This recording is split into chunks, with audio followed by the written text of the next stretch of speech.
Finish this sentence for me. Phoebe Bridgers makes music for people who aren't in therapy yet. Hi, how are you, Phoebe?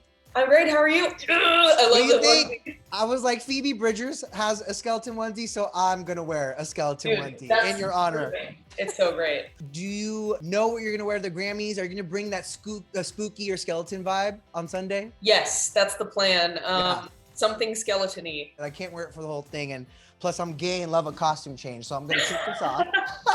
Me too. Right, exactly.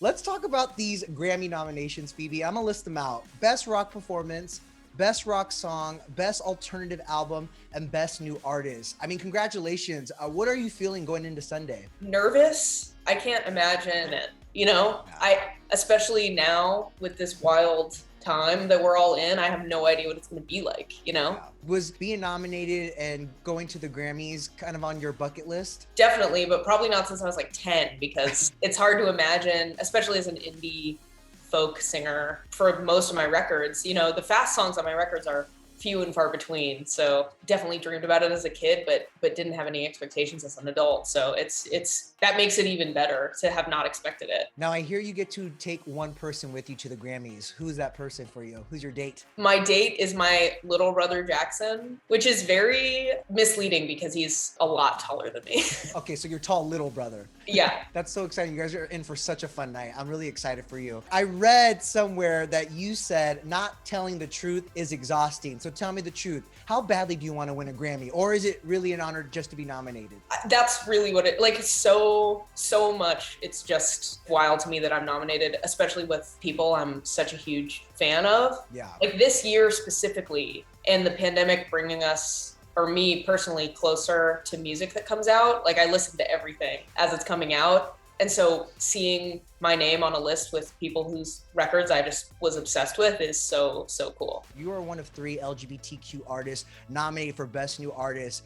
Obviously, I'm hoping for a day where that's not such a headline, but I am curious, knowing that you're one of 3 in this huge category, what does that mean to you? It means a lot. When I was a kid, I clung to any representation at all. I think we all love movies that seem like queer movies that aren't, like Bend It Like Beckham and stuff. Like, it's not a gay movie, but I was like, it's a gay movie in my heart.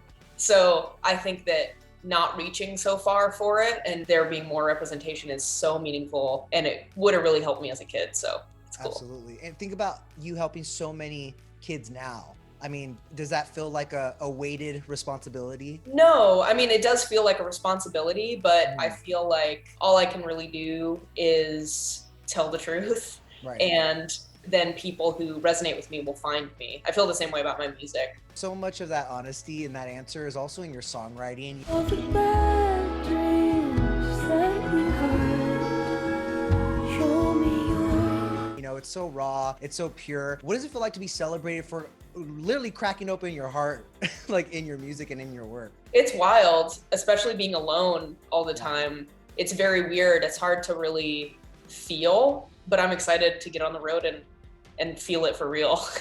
Are you ready to cry your eyeballs out on stage a little bit? Yes, that'll be my new stage move every night. Do you have any clue of when you might be on the road next at all? Or have those talks not even started? They haven't started for me. My thinking on it is that someone with more money to lose is probably ripping their hair out right now thinking about it. My dream is to go into a room and be covered in other people's sweat again. Yes. Without fear of death. I agree. So what's next? Have you been writing and recording songs during the pandemic? I wish. I have felt so uncreative over the pandemic, but I think I've funneled that into my late night TV performances and all the stuff that's so different now. But I hope, because there's been a dry spell, that my writing will kind of kick off. When you look back on this last year, what will you remember the most? Well, it's dangerous because all the days kind of blur together. But the ones that stick out for me are kind of these like milestone moments where a friend called me and said they love my record, or taking a beautiful walk and going to the beach. So it's kind of like a montage already of amazing stuff, but getting a text from my mom about the Grammys and SNL, it's just, it feels like 5 days, you know, but I'll remember those 5 days forever for sure.